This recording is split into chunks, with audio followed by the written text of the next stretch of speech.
mag-ano ako. Bagnet. Oh, isang bagnet, isang long silog. Tsaka may kasama na pong kape, ano? Sige, walang kape. Hindi, may kape po. Sige. Parehas ko. Hindi ka kape ka? Hindi ako sa akin. Ano sa'yo? Wala, tubig lang ako. Tubig lang. Ito yung The Circle Hostel, di ba? Dito sa tapat niyan, pwede kayong kumain dito. Tatawid lang kayo. Kumbaga, nagsiserve sila ng mga breakfast, mga silog-silog, kung anong meron, halo-halo, plus coffee. Nagsiserve sila breakfast, lunch, dinner. Pwede kayo uminom. Basta no? Oo naman. Ayan. So, ayan, mamaya, ituturo muna tayo ni bro, Jason, dito sa pinagtatrabaho niya. Para at least makita niyo yung loob. At para, syempre, masilip nyo na. Para next time na pumunta kayo dito or balak niyo yung pumunta pa lang dito kayo tumuloy sa kanya. Ang bait to eh, Jason. Siyang bahala sa inyo.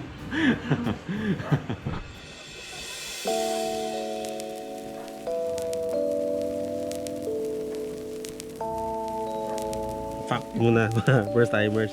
Driftwood Local Length. Sabi sa akin Jason, yan ang pinakaunang brand ng na gumawa ng hammock, and the rest is gumaya na lang. At itong hammock na to meron dito is gawa naman to ni Tambi.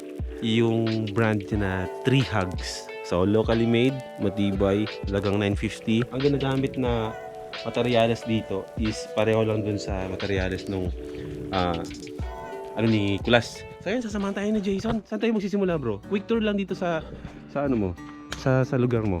Bakit nga ba hostel? Ano pinagkaiba ng hotel sa hostel, bro? Siguro ako pang solo travelers. Oh. Kaya hindi lang siyang hostel.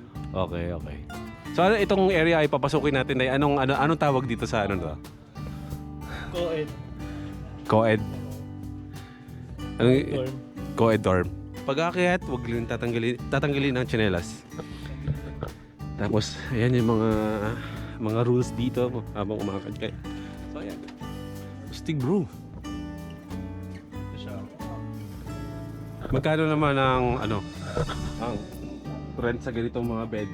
550, ay 620 per head siya. 24 hours overnight. Overnight.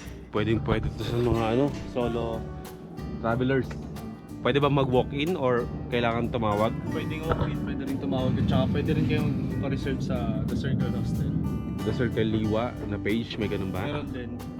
Pwede rin kayong mag-email sa Zambales at The Circle Hostel. Oh. Tapos pwede rin kayo tumawag sa amin tsaka magpa-reserve kung ilan kayo. So, alam nyo na yan, nasa Facebook page na, hanapin nyo na lang, andun yung contact number. So dito, type hanggang sa taas pala. Third section. Solid dito ah. Ang ganda ng vibes dito bro.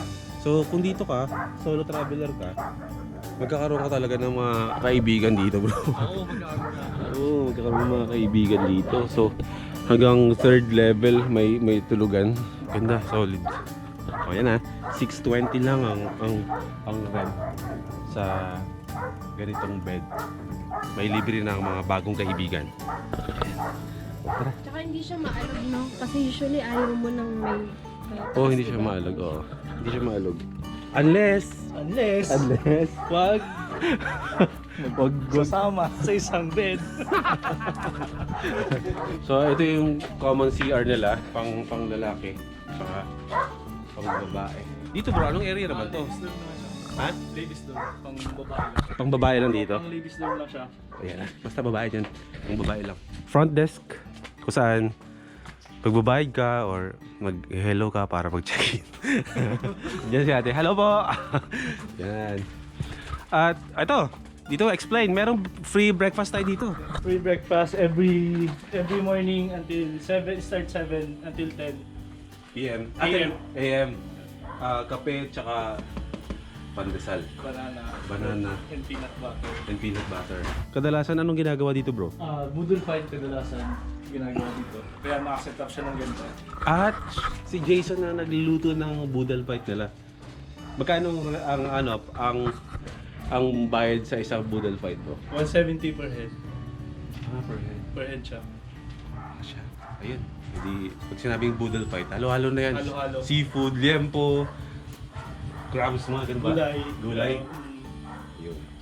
So, tapos meron mga lockers dyan. Doon nagluluto yung kusina, hindi natin ipapakita. Ito yung kwarto niya. Yung kwarto na yan. Ayan.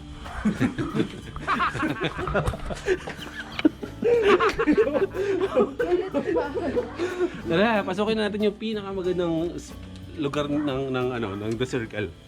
Ito na. Yan. Okay.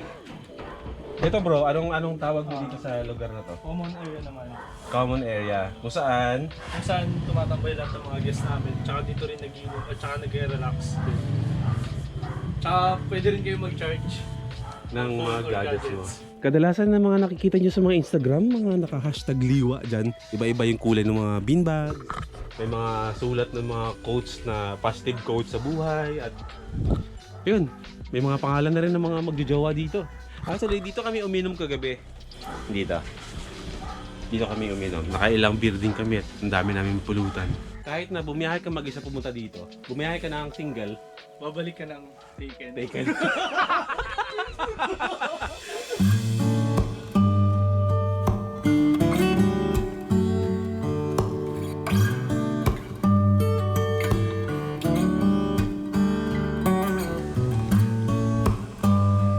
May mga nakatarang isda dyan. Nagre-relax pa rin, chumichill tayo dito. Magpapahinga. Nagre-reset kasi nga ang liwa ang reset button ko. So, yan. Syempre, sa liwa, lahat naman ng mga resorts dito, lahat naman ng mga pwedeng tuluyan dito, lahat naman yan cool place.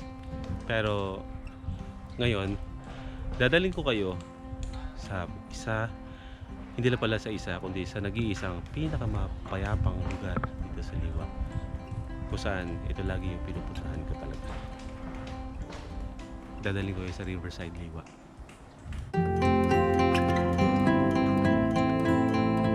Sino nakakaalam sa inyo ng larong Farmville, mga first timers? Wala na yung larong yun, no? Pero parang itong lugar na ito, mga first timers, is parang ito mismo, yung larong yun, na ini-imagine ko na itong lugar na to is yun yung laro. Ito yun. Riverside Liwa. Auntie! Uncle! O, dito muna ako. Magbe-bless muna ako kay Uncle. Kamusta, Uncle? Kumusta? Long time no see. Parang isang taon na. Hindi po. Hindi pala po. Ayan si Auntie. Ano po nila yan? Irene. Anak ni Irene. Hello, baby. Tatulog pag tingin. Nagtitrima. Tagal na din nakabalik ka. Opo, na-busy po kasi. Sino pong gumawa niyan? Si Uncle Dan? No? Ganito, may bar dito. Sa mga OG first timers, alam nila yung kwento nung lugar na to sa akin. Pero sa mga bagong mga first timers, si Auntie tsaka si Uncle, sila ang mga una namin nakilala dito sa Liwa. Hindi pa ganito yung Liwa, as in parang untouched na beach pa to. Sila yung mga una namin nakilala, Umabot sa 40. yung pamilya nila. Kaya every time na bumabalik-balik kami dito sa Liwa, hindi pa pwedeng pupunta kami dito nang hindi sila binibisita. Matik yan.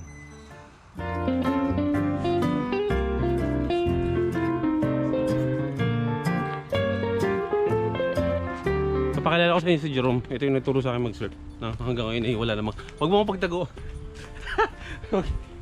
Bro! Ano, kamusta? Maligo ko lang. Si Jerome. Surfer. Lapit na.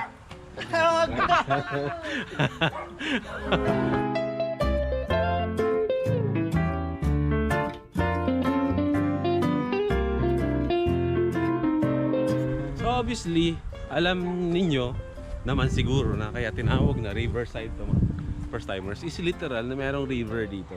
Malinis yung river na yan. Pwede kang, hindi naman sa sinabing malinis, pwede mong inumin. Swimmable, pwede kang maligo dyan. At naliligo kami dyan. Ako, si Nika Chu, yung ibang mga kaibigan namin dito na madalas pumupunta, nililiguan nyo. I-tour ko pa kayo. Yan lang naman ang pinunta natin dito eh. Is para ipakita sa inyo yung lugar na to kung gaano kapayapa at gaano ka-chill at sobrang tahimik itong lugar na. Yung mga nakikita nyong mga kubo sa likuran, bale minsan, dumaan ako sa point na parang gusto ko magpatayo ng sariling kubo ko dito. Yun nga lang kasi medyo mahal at syempre hindi ko naman afford dati yung mga panahon na gano'n na, alam mo yun, nangangarap pa lang pero wala kang kakayahan na mag-ipon ng budget para magpatayo ko ng sarili mong kubo kasi nga marami kang pinagkakagastusan, marami akong binabayarang bills. Wala namang masama mangarap, no? Pangarapin ko kaya ulit na magkaroon ako ng kubo dito, no? Kasi yung mga kubo na yan, lahat ng mga nakikita nyo dyan is may mga kanya-kanyang mga may-ari yan. Kunwari ako, hindi naman ako taga Zambales, pero meron akong budget para magpagawa ng kubo is pwede ako mag-invest dito kay uncle. Bibigay ko yung pera ko, papagawa ko ng sarili kong kubo. Pag magbabakasyon ako dito, I'll stay. Pag wala ako dito, pwede na lang iparent. Kung may kita ka na, may percentage sila, uncle, tsaka sila. Parang ganun yung usapan dito. Why not? Pangarapin ko magkaroon ulit ng kubo dito sa Riverside, Liwa.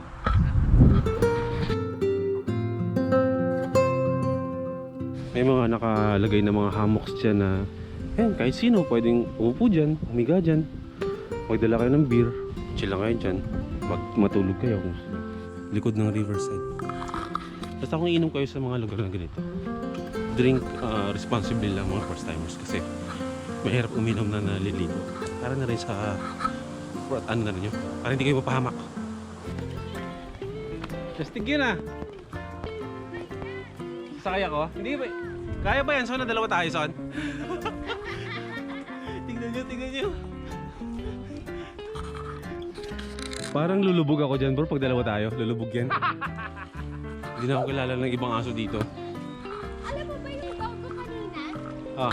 Yung nakakaling balbon? Ah. Yung last na vlog mo, siya yung maliit na tuta, inilalaro natin. Saan siya? Yung makakaling balbon na kulay puti kanina. Ayun na, ayun siya. Ayun siya. Matakbo siya doon kanina. Ayun na, ayun siya. Yan. Yan yun! Hala! Yan yun! Mabait siya, kaya kilala ka niya. Ito na yung tuta. Alam, pupunta siya sa akin. Halika dito. Magkakilala tayong dalawa. Hala! Ang bait niya. Ang laki na niya. Alam mo ba na maliit ka? Buhat-buhat lang kita. Saan ka galing? Pumunta ka doon sa mga kasulok-sulukan. No? Ang daming kumapit sa'yo. Galing mo na dito. Nasa yung kagat mo? Ha? May kagat siya dati. Wala na, siyempre. Sige na, dali. Sige. Experience. First time. O, tanggalin mo yung drone. Kailangan mo cellphone ka, bayad. Huwag mo akong tatahulan. Tropa kami niyang katabi mo. Bago ka lang dito, baka asosyonahin kita. Okay, first time nating sumakay dito. Wala akong wallet dito. Natutunan ako sa buhay. Dito. Oh. Sige. Sige. Upo ako. Pero tumaan mo yung ano. Yuyuko nga ako, di ba? Umaandar siya, ha? So, wala namang biglang aatake sa ating mga crocodile dito. Ilalim mo!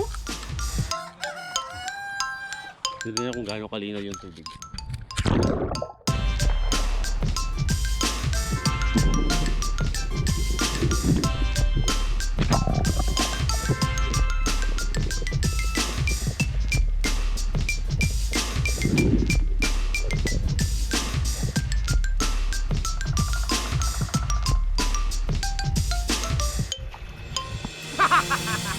Another week, another day, another hour since you went away, and so cliche you didn't say goodbye. I've been waiting for so long, still debating what went wrong. All by myself.